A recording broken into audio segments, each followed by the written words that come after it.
Biblioteca de Bolso, uma conversa informal a três sobre a relação que estabelecemos com os livros. Uma ideia original de Inês Bernardo E José Mário Silva. Olá a todos, o nosso convidado desta semana é Nuno Camarneiro. Nascido na Figueira da Foz em 1977, Nuno formou-se em Engenharia Física, trabalhou no CERN, a Organização Europeia para a Pesquisa Nuclear, e é investigador na Universidade de Aveiro. O seu primeiro romance, No Meu Peito Não Cabem Pássaros, foi publicado em 2011. Um ano depois, Nuno Camarneiro venceu o Prémio Leia com o romance Debaixo de Algum Céu. Escreveu ainda teatro e literatura infantil e em 2015 imaginou um conto para cada quarto de um hotel no livro Se Eu Fosse Chão, que, à semelhança do seu primeiro romance, também é editado pela Dom Quixote. Olá, Nuno. Olá, boa noite e obrigado pelo convite. Vamos começar pelo Italo Calvino, pelas Cidades Invisíveis, que é daqueles livros que é, ao longo deste podcast, de certeza que vão outras pessoas aparecer com este livro. É muito provável. É um livro que, de facto, gera relações de paixão com os seus leitores. Como é que, no teu caso, o enamoramento aconteceu? Pois, eu não me recordo se o primeiro que li do Calvino foi logo As Cidades Invisíveis ou se foi outro, mas foi esse aquele que me tornou calvinista, exatamente. Literariamente calvinista. E é um livro, enfim, um bocado heteróclito, é um livro que é difícil de comparar com outra coisa qualquer. Há uma narrativa de base, portanto está o Marco Polo a contar as cidades que visitou ao Kublai Khan do império dele e vai relatando as cidades, mas é uma descrição não visual, não baseada, sei lá, na quantidade de torres ou bastiões ou no número de habitantes. É muito mais complexo do que isso e que de resto vai também mudando ao longo do livro. Tem a ver com questões afetivas, com questões quase conceptuais às vezes. Ou seja, há cidades que ele diz que não se deixam recordar, outras que fazem sentir coisas a quem lá chega. Outras que são impossíveis de esquecer. Por aí fora. É sempre um ângulo de descrição que é tão estranho e ao mesmo tempo tão maravilhoso e tão encantatório que fica... Eu já li este livro várias vezes e continuo a ler, não é? E da primeira vez eu não consegui perceber o que era isto. Eu tive aquela dificuldade própria dos grandes livros. Eu acho que isso aliás, acho que estes que trouxe e outros que poderia ter trazido têm isso. Acho que os grandes livros são aqueles que nós, quando lemos a primeira vez, ficamos sem os entender. Não temos um lugar para eles na nossa estante mental. E isso é algo que me fascina e é algo que eu estou sempre à procura e que se calhar com a idade vai acontecendo menos vezes, porque enfim, já temos uma geografia literária se calhar um bocado mais abrangente. Eu poderia ter trazido se calhar Os Passos em Volta do Herbert Weller, que é outro livro com as mesmas características, ou mesmo um livro, o primeiro do Kafka que eu li, no meu caso foi a Metamorfose, mas que nos dá esse mesmo desconforto.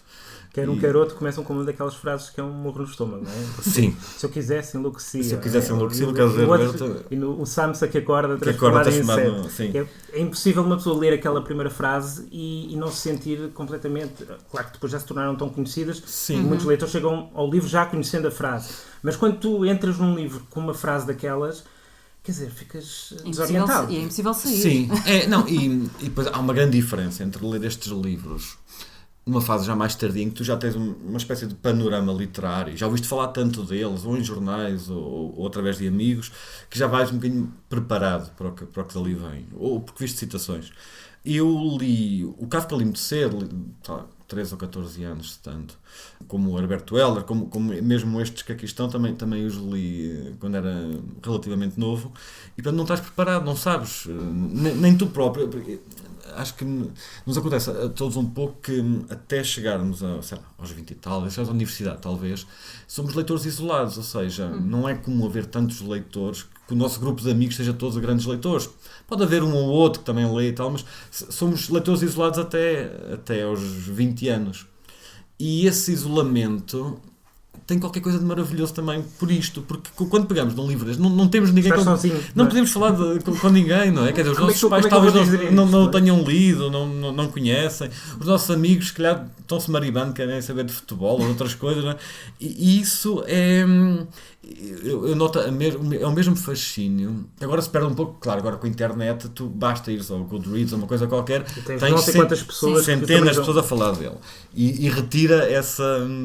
Dá-te outras coisas, mas retira-te essa especulação individual que nós fazíamos com os livros, não é? Ou seja, tu tinhas que resolver para ti o que é que era aquilo e o que é que ias fazer com aquilo. No caso do Calvino e das Cidades Invisíveis, como é que tu resolveste?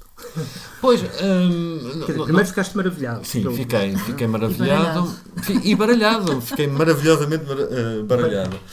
Porque não há ali muito a que nos agarremos, não é? Porque, e depois toda a questão anacrónica do Marco Polo com o Kubla Khan, depois há cidades com arranha-céus e com barcos a vapor, é tudo difícil de perceber. Claro que depois também é mesmo uma porta aberta para um campo da contística, que anda ali num território onde estas coisas depois se vão tornando normais. E aliás, o Cortázar comunica muito com o Calvino, acho que eles têm muito que ver um com o outro. E tu percebes que há um território, já para não falar do Borges, onde, enfim, se calhar os dois foram lá buscar muito, não é? Há ali um território que não é o território do romance, é um território diferente, onde estas coisas fazem sentido, de algum modo. Mas quando tu leste este livro do Calvino pela primeira vez, já escrevias? É que este livro Longe também disso. é uma espécie de hino ao poder da literatura, ao poder da imaginação. Porque, basicamente, o Marco Polo está a inventar cidades, está a mentir, está a criar cidades que não existem, mas que são, até pela sua natureza, em muitos aspectos, impossíveis, mas que são ao mesmo tempo quase verosímeis, sendo impossíveis. E isso, de facto, é o grande artifício da literatura. Tu conseguires tornar o impossível verosímil. E de resto até está presente no livro quase uma reflexão sobre a literatura. Isto é um livro meta literário, não é? Quando o Calvino descreve a forma como o Marco Polo conta as histórias ao imperador, usando gestos, usando palavras que o outro não entende, e de como nessa primeira versão dos contos o imperador imaginava sabe-se lá que coisas, e mais tarde, quando o Marco Polo já domina a língua e lhe reconta as cidades, ele sente quase uma perda, porque aquele campo de imaginação que ele antes tinha só com aqueles gestos loucos em que ele saltava e fazia coisas levadas da breca, já não é possível. E isto, se calhar, por vezes, quando nós lemos um texto e não temos nenhuma referência e não temos nenhum contexto do autor, temos a mesma coisa, ou seja, tudo é possível, podemos interpretar aquilo de mil formas. Qual era a tua cidade preferida? Não sei dizer, lembro-me de uma cidade. Ou foi variando à medida que relias? Eu não tenho, quer dizer, há algumas cidades que me ficaram mais na memória. Há uma cidade que mudava-se todos os dias, cuja geografia mudava constantemente. Que é um bocado o que eu sinto deste livro, porque eu sempre que o leio, parece que não encontro o que li da última vez. Parece que o livro, entre as palavras se reorganizaram e já é outro livro a falar de outra cidade. Eu sinto um bocado isso, não é? É um livro ao qual tu regressas e trazes uma versão em italiano, portanto. Tiveste essa necessidade de procurar a versão italiana do livro? Não, sabes, eu tinha lido o livro em português e tê-lo emprestado ou dado a alguém, não me recordo. E depois, quando fui para a Itália, comprei vários livros de autores italianos e comprei a obra quase toda do Calvino em italiano. Por vários motivos, porque queria tê-la na língua original, porque eles têm ótimas edições, e acabei por comprar também as Cidades Invisíveis. Eu tenho um pouco esta coisa de ler os livros na língua original, das línguas que mais ou menos consigo. Neste caso consegues, não é? Sim, vivi 4 anos em Florença, portanto, mal fora, né, se não conseguisse falar italiano. E depois também foi engraçado de perceber o que papel tem o Calvino na sociedade italiana, não é? É uma figura bastante importante. Curiosamente, é uma figura ambivalente, porque é muitíssimo respeitado, toda a gente o conhece, mas não é considerado, se calhar, como aqueles escritores intocáveis, como eu em particular considero. Se calhar por ser tão popular, por a obra ter sido tão popularizada, há assim uma relação. Eu lembro, por exemplo, de estar a falar com um amigo meu, que era um grande leitor, um colega meu em Itália, e eu dizer-lhe que era uma pena que Calvino nunca tivesse ganho o Nobel. Ele dizia, eu gosto muito de Calvino, mas também não é para Nobel. E eu acho que é claramente para Nobel. Né? E isto também... Aliás, qualquer um dos que tu disseste, o Calvino, o Cortázar e o Borges, todos eles mereciam. Exatamente, e não ganharam. Mas se calhar é um bocado também aquela coisa em Casa do Ferreiro, né? Espeto de pau. Mas é esta versão italiana que tu regressas mais vezes ou ainda regressas à tua versão portuguesa do livro? Não, eu agora tenho lido mais em italiano. Por vezes, quando compro para oferecer a alguém, tem acontecido algumas vezes, leio em português, é mais rápido, obviamente, ler em português, perde-se a sonoridade, não é? Perde-se aquela musicalidade italiana. Mas é engraçado que, a propósito das ofertas de Calvino, eu dei aulas em Florença, dava aulas a alunos americanos, australianos e canadianos.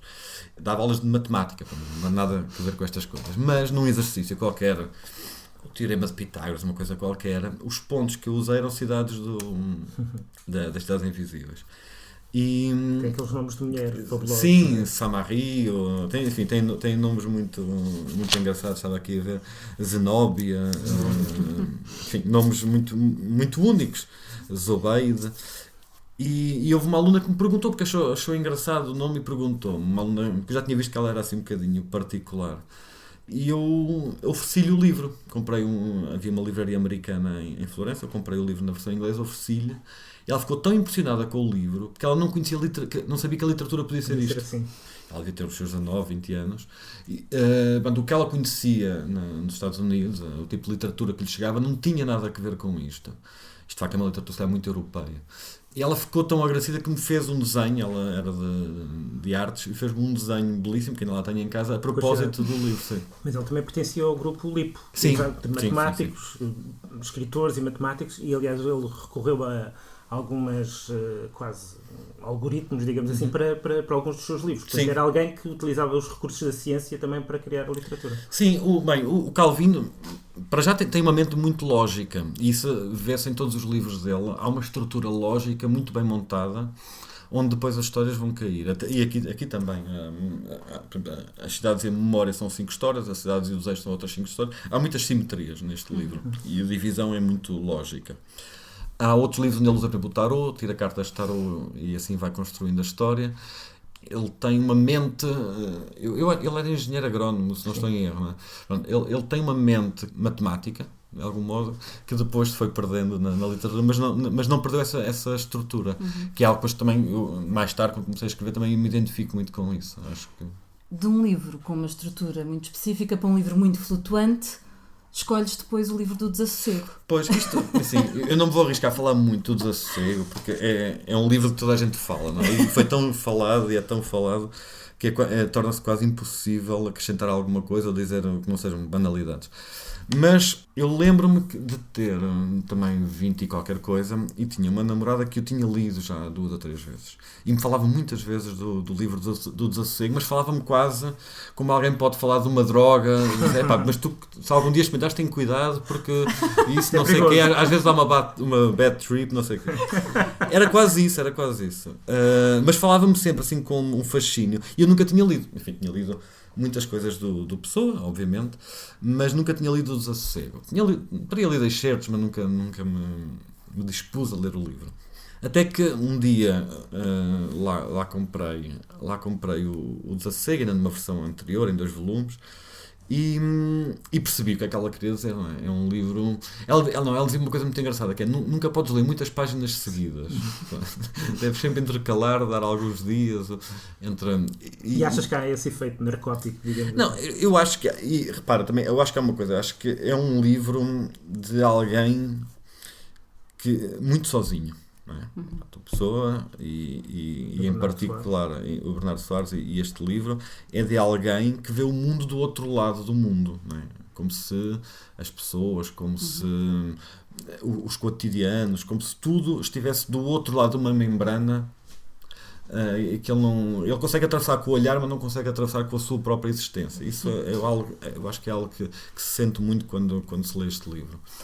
E esse tipo de sentimento, eu acho que é uma coisa que nós, quando somos adolescentes, sentimos muito. Não é? Nós sentimos que somos únicos e que ninguém nos entende e que, enfim.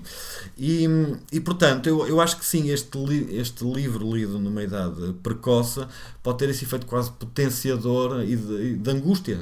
Não só de maravilha, mas também de angústia, não é? Portanto, eu acho que sim, acho que é um livro muitíssimo perigoso, no melhor e no pior. E tu estavas a atravessar uma fase de angústia quando leste isto potencial? Eu já tinha 20 e tal, já tinha passado... Já não eras adulto. Já tinhas ultrapassado a barreira. Ainda sou adolescente em algumas coisas, mas essa angústia mais existencial permanece, mas está já enquadrada, está domesticada, sim.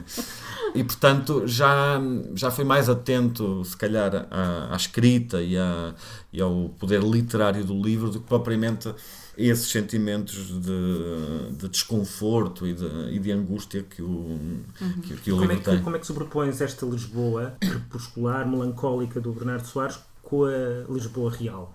Tu eras da Figueira da Foz, não sei se quando descobriste o livro já tinhas vivido em Lisboa ou não, se conhecias bem Lisboa, mas como é que depois justapões o livro com a cidade real? Eu estava em Coimbra quando li o livro. Eu creio que comecei a ler em Coimbra e depois terminei na Suíça quando fui trabalhar para lá. E conhecia Lisboa, não de quem cá vivia, mas de quem a visitava várias vezes. De facto, é engraçado porque a Lisboa, há muitas Lisboas também, e agora que vivo cá também sei disso, não é? E a minha Lisboa é, por exemplo, muito diferente. Eu, que trabalho em casa, sobretudo, que moro num bairro do centro de Lisboa, tenho uma Lisboa que quem trabalha, se calhar, numa empresa e mora nos arredores e tem de fazer o trânsito todos os dias, não, é outra Lisboa, não é? E essa Lisboa do Corrupio, essa Lisboa da Azáfama, essa Lisboa cosmopolita, não é a Lisboa do desassossego. Mas se calhar é a Lisboa de quem vive no centro, das minhas vizinhas que me contam que vivem naquela casa há 40 anos. Essa Lisboa ainda existe. Se calhar vai perdendo terreno, vai-se alterando, mas ainda existe. Uma Lisboa pacata, onde as coisas chegam, mas de onde não se sai muito, não é? O mundo vai passando, mas também não traz assim grandes alterações. Vai-se vendo o mundo passar e tal. Isso, pronto, nesse aspecto, eu acho que não está completamente apagada a Lisboa de Pessoa. Até porque depois também há outra coisa, não é? Que o Pessoa teve uma marca tão forte que ele próprio, ou seja, a própria memória do Pessoa obriga a que a cidade o reconheça e quase que se reinventa. E quase que reinventa uma Pessoa para ele poder existir, não é? E um exemplo é só a estátua da Brasileira, mas é como se toda a Lisboa fosse uma estátua da Brasileira do Pessoa, de algum modo. Sim. Vamos passar para o terceiro livro, que de certa maneira representa um salto para o outro lado do Atlântico, um bocadinho como tu fazes no teu primeiro livro, que também fala do Pessoa. Exatamente. E fala da Argentina. Sim. Não propriamente deste argentino. Não, é o Borges, mas quase poderia ser o Cortázar. Poderia também estar aqui, mas e o Cortázar, como é que o descobriste?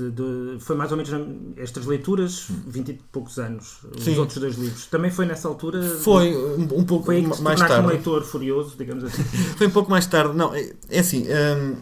estes livros têm algumas coisas em comum. O Calvino e o Cortázar têm muita coisa em comum e pertencem a uma lógica de contistas, de micronarrativa. Não são aqueles contos de 20 páginas, são muitas vezes contos de 1, 2, 3 páginas, que é um estilo que eu aprecio muitíssimo e também tenho praticado, e que nos dão uma relação, um envolvimento literário muito diferente do que é um romance ou de outras formas. E eu fascinei-me muito por esse universo e andei muitos anos a ler quase só contistas. O Borges, obviamente, o Calvino, Cortázar, o Monterroso, que tem os contos mais curtos da história, que são um parágrafo.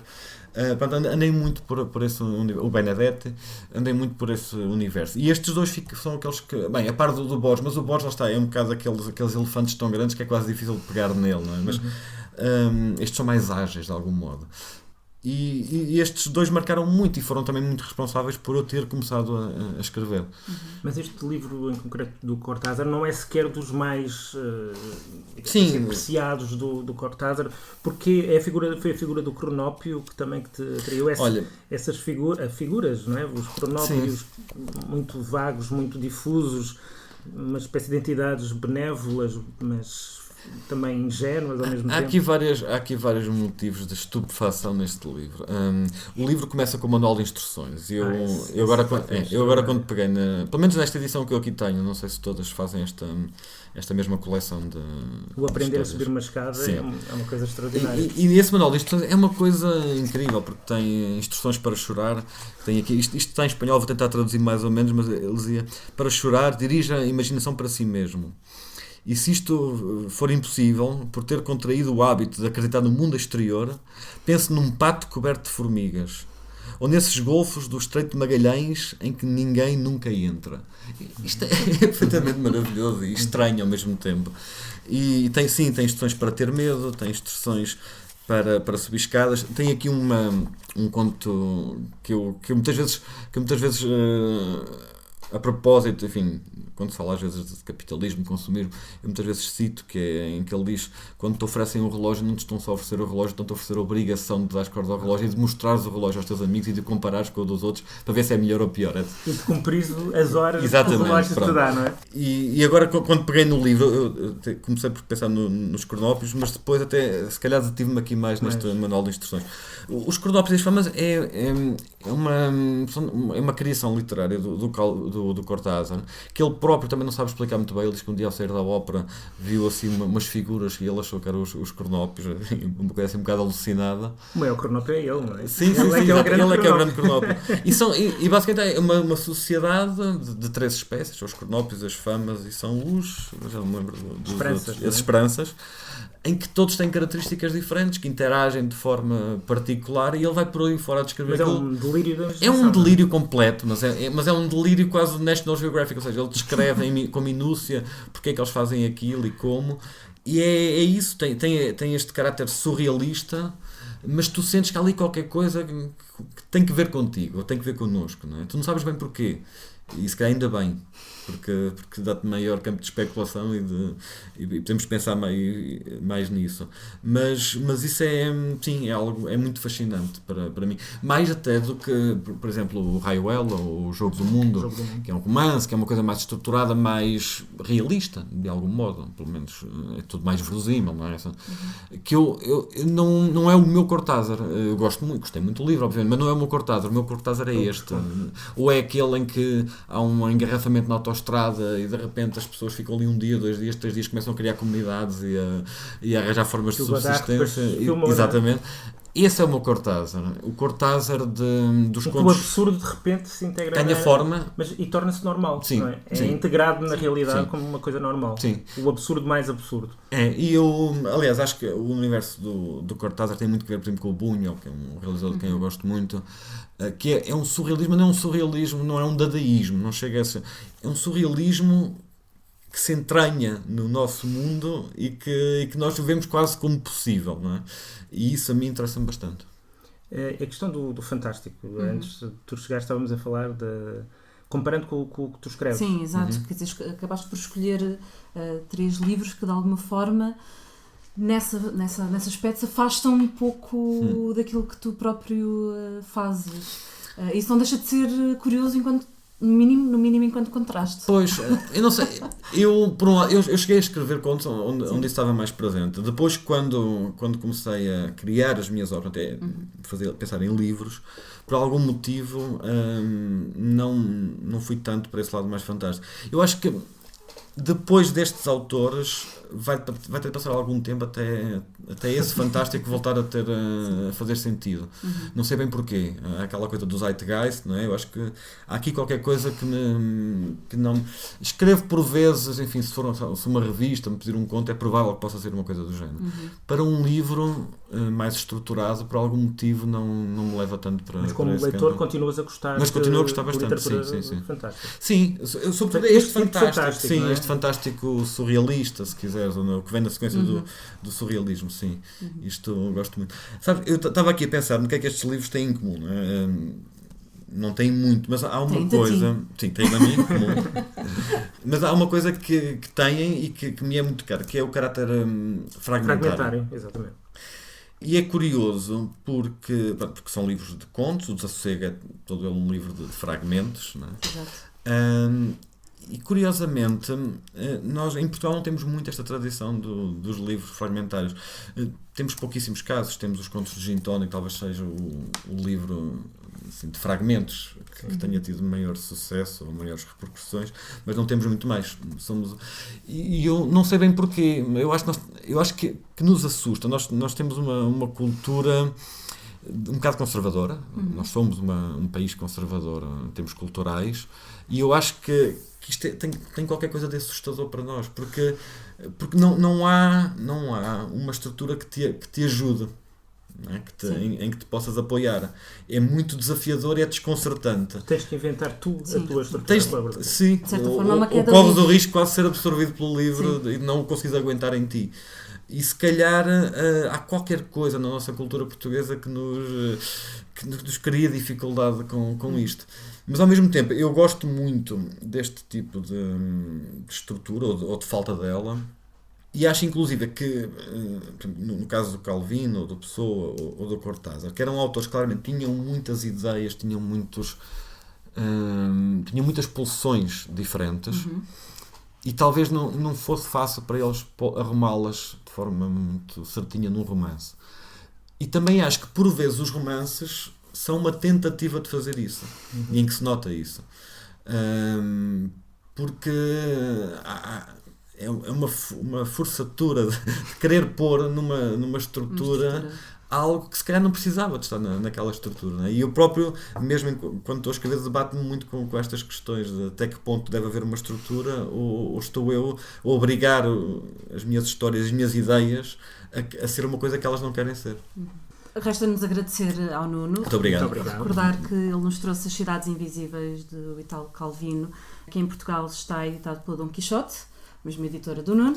Está também disponível em e-book, o preço ronda os 14€.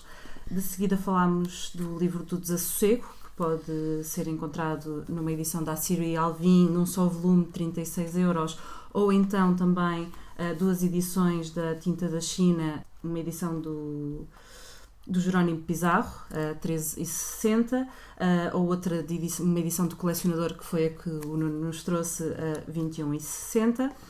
E, infelizmente, Histórias de Cronópios e de Famas, vamos ter de esperar que algum editor... Cavalo de Ferro, que está a reeditar a obra do Cortázar, também reedite este. Espero que sim. Deixa-me só terminar a dizer que quando a Rosário, na altura do primeiro livro, me perguntou com que nome é que eu queria assinar, eu disse-lhe que... Maria do Rosário Pedreira, para quem não saiba... Minha editora. Pode haver quem não saiba, mas pronto, editora do Nuno. Eu disse-lhe que queria que fosse Camarneiro, não só porque é o nome da minha mãe, eu queria homenagear isso, por ser um nome invulgar, mas porque me permitiria ficar na estante entre o Calvino e o Cortázar. Muito bom. Acho que é uma razão excelente. Excelente. E muito obrigado. Obrigado, por teres vindo.